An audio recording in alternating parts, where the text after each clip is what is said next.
Hi student, अस्सलाम वालेकुम। आज का हमारा जो टॉपिक है वो विटामिन डी का है। जनरल विटामिन और विटामिन ए हम लोग पढ़ चुके थे। आज हमने विटामिन डी पढ़ना है। ये जो लेक्चर है ये एमएलटी, एनेस्थीसिया और रेडियोलॉजी सब के लिए। हम पढ़ चुके थे कि विटामिन डी के दो क्लासेस होते हैं, एक जो है वो फैट सॉल्युबल है और एक जो है वाटर सॉल्युबल। तो हमने फैट सॉल्युबल शुरू किए हुए, तो विटामिन ए हम लोग पढ़ चुके हैं और अब हमने पढ़ना है विटामिन डी। विटामिन डी जो है ये भी फैट सॉल्युबल विटामिन है। अगर इसके स्ट्रक्चर को देखा जाए तो इसका स्ट्रक्चर जो है वो जो स्टेरॉइड्स हार्मोन है उनकी तरह इनका स्ट्रक्चर है। तो ये एक स्टेरॉल स्ट्रक्चर है इसका, और विटामिन डी को हम हार्मोन में काउंट करते हैं।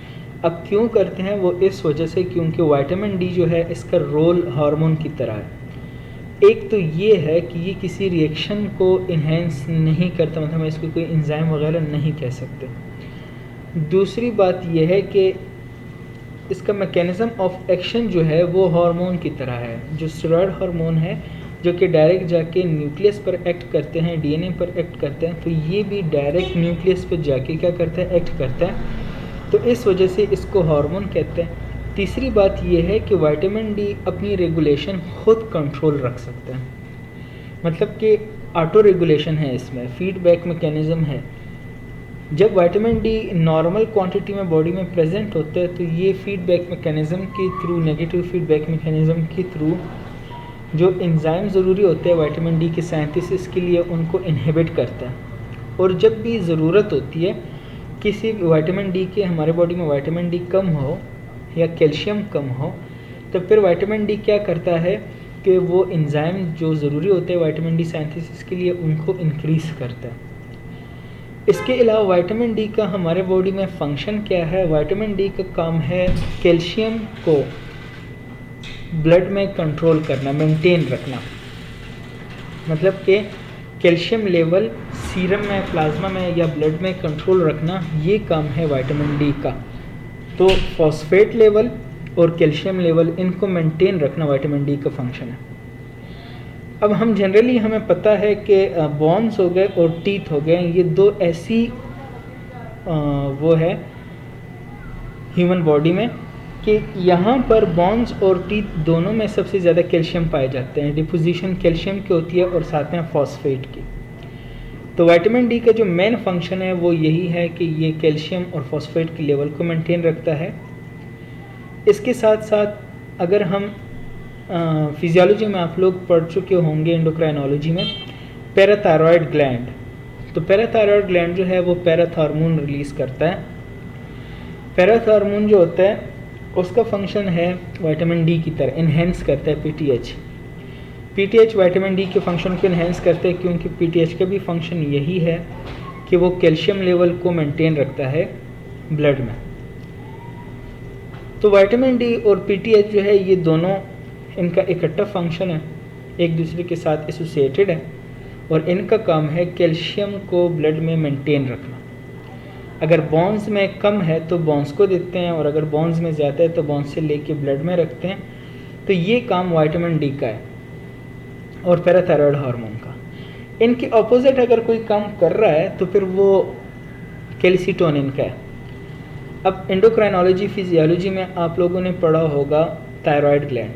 तो थायराइड ग्लैंड जो है वो T4, T3, थायरोक्सिन, ट्राईआयोडोथायरोनिन, ये और इनके साथ साथ कैल्सिटोनिन हार्मोन रिलीज़ करता है। तो कैल्सिटोनिन का काम होता है कि वो कैल्शियम लेवल को, मतलब कि जब बॉडी में कैल्शियम इंक्रीज़ हो जाता है, ब्लड में कैल्शियम की लेवल ज़्यादा हो जाती है, तब कैल्सिटोनिन रिलीज़ होके कैल्शियम को कम करता है, कैल्शियम की एक्सक्रीशन इंक्रीज़ करता है, कैल्शियम की एब्जॉर्प्शन कम कर देता है। लेकिन अगर हम विटामिन डी की बात करें और पैराथॉर्मोन की, इनका काम है, तो इस वजह से इसको हम हार्मोन के कैटेगरी में डाल देते हैं क्योंकि ये तीनों काम करता है। नेगेटिव फीडबैक मैकेनिज़्म के थ्रू ख़ुद को भी कंट्रोल रखता है और बाकी हार्मोन के साथ भी कोरिलेशन में है, कैल्शियम की लेवल को मेंटेन रखता है और एक्शन भी बाकी स्टेरॉइड्स जो हार्मोन है उनकी तरह है। तो ये इसका वो है। और फिर कुछ इंट्रोडक्शन इसका ये है कि कब एक्टिवेट होता है ये बॉडी में? तो जब भी अल्ट्रा वायलेट रेस के लिए बंदे एक्सपोज हो जाते हैं तो उसके बाद ये एक्टिवेट हो जाता है। ये इसकी कुछ इंट्रोडक्शन है। पहले के लोगों में ये जो एक मैथ आ रहा था कि वो कह रहे थे कि जो भी बंदा सनलाइट को एक्सपोज होता है ज़्यादा तो उसको बॉन्स की जो डिजीज़ होते हैं, रैकेट एक टाइप है बॉन्ड डिजीज़ जो कि विटामिन डी की डिफिशियंसी से होता है, कहते हैं अगर कोई बंदा एक्सपोज होता है सनलाइट को तो उसको ये डिजीज़ नहीं होंगे। फिर उसके बाद 1924 में एक और बंदा है, वो कह रहा है कि अगर हम किसी चीज़ों को, खाने की जो चीज़ें होती हैं, अगर हम उनको अल्ट्रावायलेट प्रिजर्व कर दें, उनमें अल्ट्रावायलेट को उनको एक्सपोज कर दें तो वो भी एंटी रैकेटिक हो सकते हैं। फिर विटामिन डी जो है आइसोलेट किया एंगस ने 1931 में और इसने इसको कैल्सीफेरोल कहा। अब जो बात सबसे ज़्यादा ज़रूरी है पेपर पॉइंट ऑफ व्यू से, तो उसने आपने ये याद रखना है, ये चीज़ आप याद रखें, ये बहुत ज़्यादा पूछते हैं, मैं आपको यहाँ पर भी समझा दूंगा, इसको आप देखें। विटामिन डी जो है हमारे पास दो तरह के होते हैं, या तो D3 होता है या D2 होता है। अब इस बात को याद रखो, MCQs के पॉइंट ऑफ व्यू से बहुत इंपॉर्टेंट है। जो D3 टाइप होगा वो एनिमल में पाया जाता है, एनिमल्स के स्किन में। मीन कि हम जो डाइट लेते हैं उसमें भी विटामिन D3, और जो हमारी बॉडी है एनिमल मीन के हमारी ह्यूमन बॉडी स्किन में जो है वो विटामिन D3 प्रेजेंट होता है। और विटामिन D3 जो है जिसको हम प्रोविटामिन कह सकते हैं, 7-डिहाइड्रोकोलेस्ट्रॉल कहते हैं, 7-डिहाइड्रोकोलेस्ट्रॉल। अब ये कहाँ से बना हुआ है? एनिमल सोर्सेज है। ये कहाँ से बना हुआ है? कोलेस्ट्रॉल से। सिंपली ये याद रखें इस स्टोरी कि कोलेस्ट्रॉल होता है, कोलेस्ट्रॉल जो होता है वो कन्वर्ट हो जाता है 7-डिहाइड्रोकोलेस्ट्रॉल में। सही हो गया? ये अब एक्ट करता है एज अ प्रोविटामिन D3। सही है, प्रोविटामिन D3 जो कि हमारे स्किन में प्रेजेंट होता है। लेकिन इसको एक्टिवेट करने के लिए हमें ज़रूरत होती है किस चीज़ की? सनलाइट की। अगर अब आपसे ये पूछें कि D3 जो है वो कोलिकैल्सिफेरोल है, एर्गोस्टेरोल है, एर्गोकैल्सिफेरोल है, तो D3 कौन सा है? D3 जो हमारे पास है वो कोलिकैल्सिफेरोल है, कोलिकैल्सिफेरोल। अब आप विटामिन डी के इंजेक्शन देखें, मार्केट में मिलते हैं, कुछ IM होते हैं और कुछ दूध में पी जाते हैं ऑरली। अब इसको देख के ये चीज़ याद रखें कि बॉडी में कोलेस्ट्रॉल होता है, वो कोलेस्ट्रॉल कन्वर्ट हो जाता है 7-डिहाइड्रोकोलेस्ट्रॉल में, और ये कहाँ पर स्टोर हो जाता है? स्किन में। क्लियर? अब आगे देखें, ये जब स्किन में स्टोर हो जाता है तो जैसे इस पर अल्ट्रावायलेट रेज आते हैं तो एक्सपोज हो जाता है स्किन सनलाइट को, तो ये कन्वर्ट हो जाता है विटामिन D3 को। किसको? विटामिन D3, जिसको हम कहते हैं कोलिकैल्सिफेरोल। विटामिन D3 को और क्या नाम लेते हैं? Cholecalciferol. Vitamin D is also called vitamin D3 is also called cholecalciferol is also called vitamin D3, vitamin D2 etc. अब ये जो कोलिकैल्सिफेरोल है ये जाता है कहाँ पर? लेवर में, और लेवर में कन्वर्ट हो जाता है ये 25 कोलिकैल्सिफेरोल में, मतलब कि 25 नंबर कार्बन पर जो है वो OH ग्रुप अटैच हो जाता है। अब अगर आप इसको देखें तो एक ऑल तो ये है कोलिकैल्सिफेरोल, इसका मतलब है कि अल्कोहल ना, कोलेस्ट्रॉल का भी मतलब यही होता है कि OL इसमें अल्कोहल होता है। अब एक अल्कोहल ये था और एक 25 पर हमने अटैच किया, तो कितने ऑल हो गए? 2, तो कैल्सी डाइऑल हो गया। क्या हो गया? कैल्सी डाइऑल हो गया। अब इसको चाहिए क्या है? कौन सा एंजाइम चाहिए? वो 25 हाइड्रोक्सिलेज है जो कि लेवर में पाया जाता है, साइटोक्रोम P450 सिस्टम जो है उसके मुताबिक। तो विटामिन D3, चलो हमारे बॉडी में कोलेस्ट्रॉल होता है, कोलेस्ट्रॉल इसमें कन्वर्ट होता है, सनलाइट को एक्सपोज होता है तो वो इसमें कन्वर्ट होता है, ये लेवर में आके 25 कोलिकैल्सिफेरोल में कन्वर्ट हो जाता है, या 25 OH विटामिन D3 भी आप कह सकते हैं। अब यहाँ पर एक OH है, हमने क्या करना है? 2 OH है अभी, तो अब हमने क्या करना है? एक और ऐड करना है। तो क्या हो जाएगा कि ये किडनी में जाएगा, यहाँ से ये बन के किडनी में आ जाएगा। किडनी में इसको एक और OH हम अटैच कर देते हैं, वो बन जाएगा। अब यहाँ पर बनते हैं 1 के कार्बन पर, तो 25 तो पहले से था, अब हमने 1 पर भी अटैच कर दिया OH ग्रुप, तो 1 पर और 25 पर 2 OH ग्रुप अटैच हो गए, और कोलेस्ट्रॉल तो पहले से था, तो 3 OH हो गए, 2 ये हो गए, और पहले से ये कोलेस्ट्रॉल से चून के बना हुआ है तो ऑयल तो इसमें पहले ही होगा, अल्कोहल ग्रुप। तो 125 डाई ऑल विटामिन D3, ऐसे ही है विटामिन डी। अब इसको कहते हैं कैल्सीट्रायोल। अब 2 बात याद रखिए, हमारे बॉडी में सबसे ज़्यादा जो पाया जाता है वो 25 कोलीकाल्सिफेरॉल होता है। याद रखिए, हमारे बॉडी में सबसे ज़्यादा जो पाया जाता है वो 25 कोलीकाल्सिफेरॉल होता है, लेकिन पोटेंट कौन सा है, फंक्शन कौन सा करता है, वो 125 कोलीकाल्सिफेरॉल है। अगर आपसे ये पूछे कि हमारे बॉडी में सबसे ज़्यादा मिकदार में कौन सा विटामिन डी पाया जाता है, तो आप डायरेक्ट कहें कि कैल्सीडायोल या 25 कोलीकाल्सिफेरॉल। लेकिन अगर आपसे ये पूछें कि पोटेंट कौन सा है, फंक्शन कौन करता है, रेगुलेशन कौन करता है, जो विटामिन डी के फंक्शन है वो कौन रेगुलेट रखता है, कैल्शियम को कौन मेंटेन रखता है, तो वो काम है कैल्सीट्रायोल का।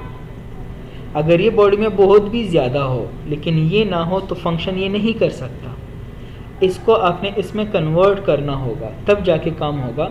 अगर ये बहुत भी ज़्यादा है लेकिन ये नहीं है, क्योंकि पोटेंसी तो इसकी है ना, काम तो ये करता है, ये 125 कैल्सीट्रायोल जिसको हम कहते हैं। तो 2 बातें ये हो गई कि सबसे ज़्यादा 25 होता है, और पोटेंट जो फंक्शन करता है वो 125 कराता है। दूसरी बात, एंजाइम याद रखो कि 25 से जब 125 बनते हैं तो इसके लिए 1 अल्फा हाइड्रोक्सिलेज एंजाइम है, और कोलीकाल्सिफेरॉल को अगर आप कैल्सीडायोल में कन्वर्ट करना चाहते हैं तो इसके लिए क्या है, 25 हाइड्रोक्सिलेज है। ये 2 एंजाइम आप याद रखें। अब आपसे ये पूछा जा सकता है कि विटामिन D2 कौन सा है और विटामिन D3 कौन सा है। अब मैं आपसे ये पूछ सकता हूँ कि all of the following are vitamin D3 except 7-डिहाइड्रोकोलेस्ट्रॉल, कोलीकाल्सिफेरॉल, सही है, और कैल्सीडायोल। अब मैं आपसे ये पूछ सकता हूँ कि ये सारे क्या है, विटामिन D3 है, लेकिन एर्गोकाल्सिफेरॉल या एर्गोस्टेरॉल क्या है, तो ये हमारे पास विटामिन D2 है। Vitamin D2 is also called ergosterol या एर्गोकाल्सिफेरॉल।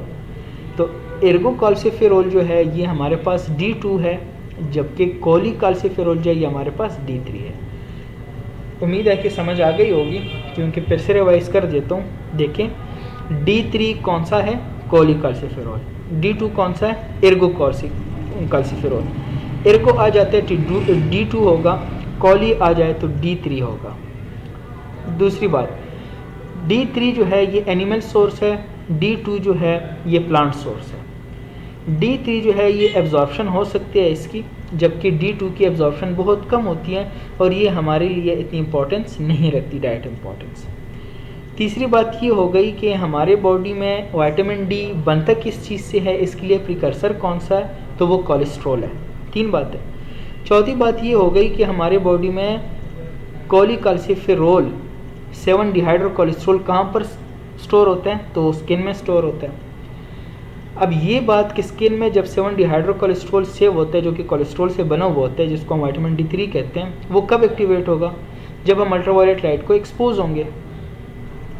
जब हम अल्ट्रावायलेट लाइट को एक्सपोज होंगे, जो हमारे बॉडी में जो चीज़ बनती है उसको क्या कहते हैं, कोलीकाल्सिफेरॉल कहते हैं।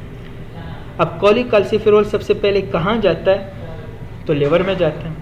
अब लिवर में ऐसा क्या है कि इसको हम कैल्सीडायोल में कन्वर्ट कर ले, तो 25 हाइड्रोक्सिलेज है हमारे पास, और ये सबसे ज़्यादा पाया जाता है। जबकि फंक्शन कौन करता है, फंक्शन ये करता है, क्योंकि यहाँ से आके यहाँ पर, सही है, ये यहाँ पर 25 होता है तो आ जाता है 125 और काम करता है। जब हमारे पास कैल्शियम की कमी हो और हमें कैल्शियम ज़्यादा चाहिए होता है, तो फिर क्या करते हैं, विटामिन डी इस एंजाइम को इंक्रीज़ कर देते हैं। किसको, इस एंजाइम को इंक्रीज़ कर देते हैं, क्योंकि ये एंजाइम 25 को 125 में कन्वर्ट कर रहा है।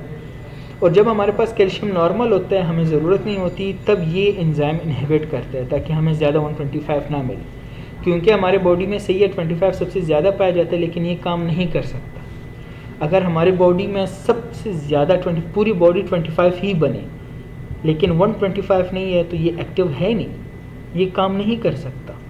ये सिर्फ और सिर्फ वैल्यू मेंटेन रख सकता है, अमाउंट मेंटेन रख सकता है विटामिन डी का, लेकिन फंक्शनल नहीं है।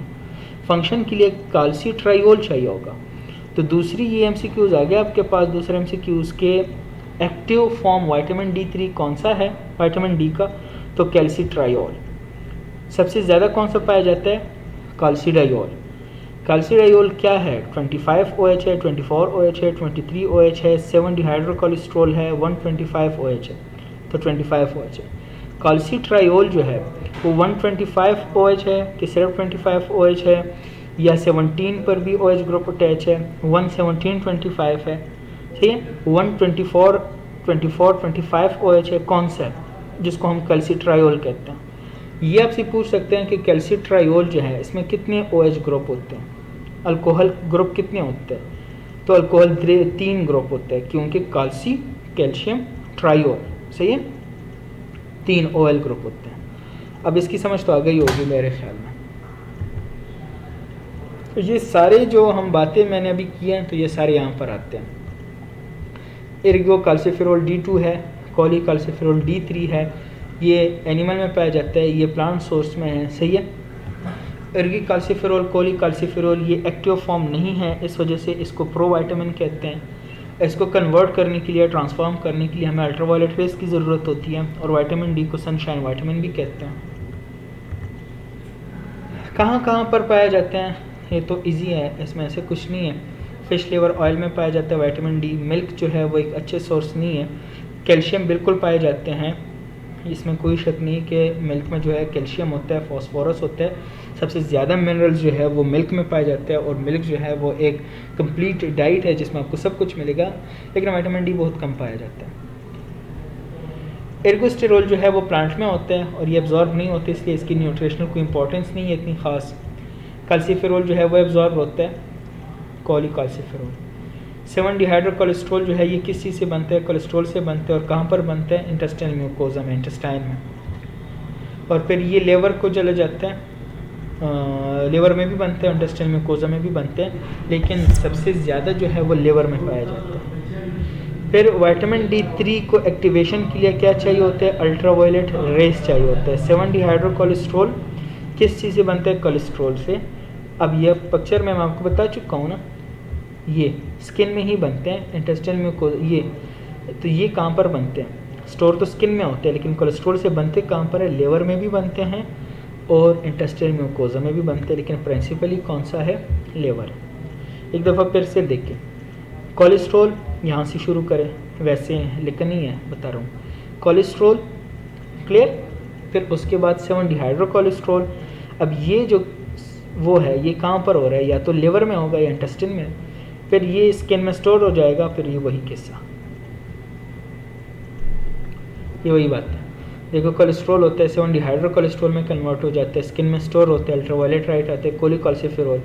कोलीकैल्सिफेरॉल जो होता है 25 हाइड्रोक्सिलेज में, लिवर में जाके 25 हाइड्रोक्सी कोलीकैल्सिफेरॉल बन जाता है। फिर किडनी में जाके 25 तो पहले से था, एक OH हम और अटैच कर देते हैं, 125 डाई हाइड्रोक्सी कोलीकैल्सिफेरॉल बन गया। और इसको कौन एक्टिवेट करता है, पैराथार्मोन। फॉस्फेट लेवल जब कम हो जाता है, कैल्शियम लेवल जब कम हो जाता है, तो ये काम इसका है। अब ये काम क्या करते हैं, 125 की कैल्शियम की और फॉस्फेट की रीअब्जॉर्प्शन स्टार्ट कर देते हैं, रीअब्जॉर्प्शन कि एक्सक्रीट ना हो बॉडी से, और गट से भी इनके एब्जॉर्प्शन इंक्रीज़ कर देते हैं। फिर एक कैल्सिट्रायोल है और इनके फिर अपने फंक्शन है, हम आगे पढ़ेंगे। अगर एंडोक्राइनोलॉजी आपको याद हो, सही से पढ़िए आपने, तो ये देखें जो DNA में जाके न्यूक्लियस में जाके काम करते हैं, तो हमारे पास 3 किस्म के होते हैं, या तो सेल रिसेप्टर में काम करते हैं सेल मेम्ब्रेन पर, या फिर साइटोप्लाज्म, या फिर न्यूक्लियस में। तो हमारे पास जितनी स्टेरॉयड हार्मोन है वो सारी न्यूक्लियस में जाके एक्ट करते हैं, तो इसका भी फंक्शन सेम ऐसे ही है। कैल्सिट्रायोल विटामिन D3 जो है ट्रायोल है, सही है, तो इस वजह से इसको हम हार्मोन कंसिडर करते हैं। डेली रिक्वायरमेंट कितनी है, रिकमेंडेड डेली अलाउंस जो है 10 मिलीग्राम ऑफ कोलीकैल्सिफेरॉल 400 इंटरनेशनल यूनिट्स, या 10 मिलीग्राम। फंक्शन क्या है? ब्लड कैल्शियम लेवल को इंक्रीज़ करना, मीन मेंटेन रखना, बोन फॉर्मेशन को इंक्रीज़ करना, ऑस्टियोब्लास्ट। दो किस्म के सेल होते हैं हमारे पास बोन में, एक ब्लास्ट होते हैं, एक ब्लास्ट होते हैं। ब्लास्ट जो होते हैं वो हमेशा फॉर्मेशन को प्रेजेंट कर रहे होते हैं। तो increase uptake of calcium by osteoblastic cell. Osteoblastic cell जितनी ज़्यादा कैल्शियम लेंगे तो बोन की फॉर्मेशन होगी। कैल्शियम लेवल को मेंटेन रखते हैं, फॉस्फेट लेवल को बॉडी में रीअब्जॉर्प्शन के थ्रू, रेनल ट्यूब्यूल के थ्रू इंक्रीज़ करते हैं। जब हमारे पास फॉस्फेट की कमी होती है तो फॉस्फेट को रीअब्जॉर्ब करते हैं। अब कैल्शियम का तो आपको पता है, कार्डियक में अगर आप देखें एक्शन पोटेंशियल में, तो हार्ट की जो एक्शन पोटेंशियल है वो कैल्शियम पर डिपेंड करते हैं बहुत ज़्यादा। इसके अलावा बोन जो है कैल्शियम पर डिपेंड करते हैं। तो कैल्शियम एक्सोसाइटोसिस में काम करते हैं, और सेल का जो साइकिल होता है एपोप्टोसिस या नेक्रोसिस वो भी कैल्शियम पर डिपेंड करते हैं। और तो ये सारे फंक्शन हैं। ब्रेन का फंक्शन डेवलपमेंट देखो, हार्ट का जो रेट होता है, हार्ट की कॉन्ट्रैक्शन जो होती है वो कैल्शियम पर डिपेंड करता है। Anti cancer effect, muscular strength, ये सारे फंक्शन है विटामिन डी के। अगर विटामिन डी की डिफिशियंसी आ जाए तो क्या होगा? कहते हैं पहले तो नहीं होता क्योंकि बॉडी में सिंथेसाइज हो रहा है मुसलसल। बहुत कम ऐसे लोग होते हैं जिसमें विटामिन डी की कमी आ जाती है, वो भी इस वजह से कि वो तो या सनलाइट को एक्सपोज नहीं होते या फिर उनकी डाइट ऐसी होती है कि उन्हें विटामिन डी की एक बिल्कुल प्रिकर्सर होती नहीं है। रिकेट्स जो है ये बोन डिफॉर्मिटीज़ हैं, डिजीज़ है, और ये बच्चों में होती है, जिसमें विटामिन डी अगर बच्चों में कम हो जाए तो रिकेट कॉज करते हैं, और अगर बड़ों में हो जाते हैं, एडल्ट्स में विटामिन डी की कमी आ जाती है तो उसको उनमें ऑस्टियोमलेशिया जो है वो कॉज कर देते हैं। अब ये यहाँ पर कह रहे हैं कि जो वेट बियरिंग बोन्स होते हैं जिन पर वेट आता है, हमारा सारा वेट जो है वो फीमर पर होता है, टिबिया में होता है, फिब्यूला में हो रहा है, तो फिब्यूला में बहुत कम, टिबिया में होता है और फीमर पर, तो ये वेट बियरिंग है। तो ये क्या हो जाता है? बेंट हो जाते हैं, सही है। और रिकेट में क्या होता है? प्लाज्मा लेवल डिक्रीज़ हो जाता है विटामिन डी का, क्योंकि विटामिन डी का काम ये है, और विटामिन डी कम हो जाए तो बोन की जो मैच्योरेशन है, बोन की फॉर्मेशन है वो डिस्टर्ब हो जाती है, डिस्टर्ब हो जाती है। अल्कलाइन फॉस्फेटेज जो बोन की फॉर्मेशन करते हैं वो इंक्रीज़ हो जाते हैं, क्योंकि वो कह रहा है कि मैं बोन की फॉर्मेशन कराऊँ, इस वजह से ज़्यादा हो गया। वरना ALP की ज़रूरत तो नहीं है ना, अल्कलाइन फॉस्फेटेज मीन ALP, इसकी ज़रूरत तो नॉर्मल नहीं होती। लेकिन जब हमारे पास बोन डिफॉर्मिटी स्टार्ट हो जाते हैं, विटामिन डी नहीं होता, कैल्शियम की कमी हो जाती है, तो ALP इंक्रीज़ हो जाते हैं, सिर्फ इस वजह से कि बोन की मैं क्या कर सकूं? फॉर्मेशन कर सकूं।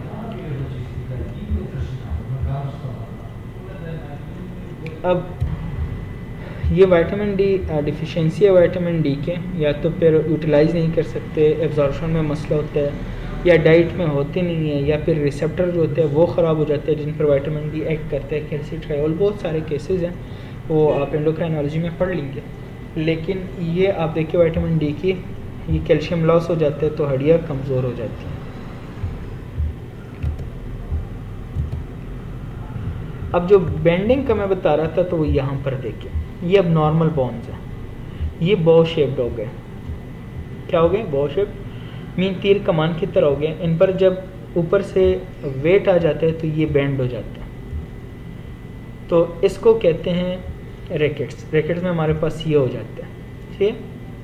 कैल्शियम की कमी हो जाती है, बोन्स जो है उनकी रिजॉर्प्शन स्टार्ट हो जाती है, डीमिनरलाइजेशन स्टार्ट हो जाती है, कमज़ोर हो जाते हैं बोन्स। अब ये सिम्टम्स है कि जब विटामिन डी की कमी हो हमारे पास तो क्या होगा? फिर स्वेटिंग बनने को, fatigue, digestive problems, immune impairment, joint. अब इसमें बहुत सारी चीज़ें जो हैं, बहुत सारी चीज़ें वो जनरल है। अब स्वेटिंग हो गई, फीवर में भी तो हो सकता है, फैटीग है, एनीमिया में भी हो सकता है, डाइजेस्टिव प्रॉब्लम है, किसी को स्टमक का प्रॉब्लम है, अल्सर वगैरह उसमें भी है, इम्यून इम्पेयरमेंट तो किसी भी बीमारी में हो सकता है, जॉइंट पेन तो आर्थराइटिस भी है, ड्राई स्किन, अगर आप विटामिन ए आपको याद हो 0-2 में हम लोग पढ़ चुके थे, वहाँ पर भी हो सकता है, ब्लड प्रेशर तो सोडियम मिनरल्स है उसकी वजह से भी हो सकता है। अब इसमें सारे जनरल है, जो एक वो है वो सिर्फ ये है हमारे पास के बोन डिफॉर्मिटीज़ आते हैं। अगर वो बच्चा है, छोटा है, तो उनमें रिकेट्स डिजीज़ आती हैं। तो ये MCQs पॉइंट ऑफ व्यू से याद रखें कि विटामिन डी की कमी की वजह से, सही है, क्या होगा? Vitamin D deficiency in children cause rickets, osteomalacia, night blindness, keratosis. तो क्या काज करते हैं? रैकेट काज करते हैं। Rickets it caused by vitamin D deficiency, A deficiency, E deficiency, K deficiency. ये आपसे ये भी पूछ सकते हैं कि rickets associated with adults, child, female, male, तो ये बच्चों में होता है, सही है। ये विटामिन डी की डिफिशियंसी रैकेट्स है। तो रैकेट में होता क्या है असल में? ये बॉब शेप्ड हो जाते हैं बॉन्स जो। हाइपरविटामिनोसिस से क्या होगा? हाइपरविटामिनोसिस बहुत कम होता है क्योंकि ये टॉक्सिक है, लेकिन तब है जब हम इसको 10 से लेकर 100 टाइम्स ज़्यादा लें। अगर आपको आरडीए कितना था? 10 माइक्रोग्राम था, और आप जो है 100 माइक्रोग्राम ले लें, मुसलसल लेते रहें, तो तब ये जाके डेंजरस हो सकता है। और अगर हम ऐसे करेंगे, हाइपरविटामिनोसिस में होगा क्या कि बोन की एब्जॉर्प्शन स्टार्ट हो जाएगी, एक दफ़ा फिर से कमज़ोर हो जाएंगे बोन्स, और कैल्शियम की एब्जॉर्प्शन इंक्रीज़ हो जाएगी, बॉडी में कैल्शियम इंक्रीज़ होगा, फैट्स आ सकते हैं, फिर से हमारे कैल्शियम वो हार्ट की जो एक्शन पोटेंशियल है उनमें डिस्टर्बेंसेस आ सकती हैं बहुत। कैल्शियम लेवल इंक्रीज़ होगा तो यही ब्लड जाएगा किडनी में, क्या होगा? इनकी फिल्ट्रेशन होगी, तो किडनी में भी एक्यूमुलेट हो सकते हैं, किडनी स्टोन बना सकते हैं। इसके अलावा गल ब्लैडर में जाएगा तो वहाँ पर जो है स्टोन कोलिलिथियासिस कॉज कर सकता है, और नॉर्मल डिफॉर्मिटीज़ आएंगी, मिनरलाइजेशन नॉर्मल आएगी, नोड्यूल्स जो है वो बोन्स पर आ जाएंगे। तो ये सारे हाइपरविटामिनोसिस की वजह से। और अगर मुसलसल हाइपरकैल्सीमिया रहते हैं तो किडनी और आर्टरीज़ में कैल्शियम जो है वो स्टोर होना शुरू हो जाता है। रेनल कैल्कुलाई जो है, रेनल स्टोन्स, किडनी स्टोन्स बन जाते हैं। और ये तो जनरल कुछ है कि appetite, nausea, increase thirst, loss of weight. तो विटामिन डी ये सारा जो होता है सॉल्युबल विटामिन डी, तो आप इसको पढ़ लें, समझें। अगर कोई भी प्रॉब्लम है तो आप फिर मुझे बता दें। आप कमेंट सेक्शन में क्वेश्चन कर सकते हैं, मैं आप लोगों को आंसर दूंगा आपके व्हाट्सएप पर। कोई भी बुक आप देख लें, किसी को कोई भी प्रॉब्लम है तो पूछ सकते हैं। नेक्स्ट लेक्चर का अपना ख्याल रखिएगा। अल्लाह हाफिज़।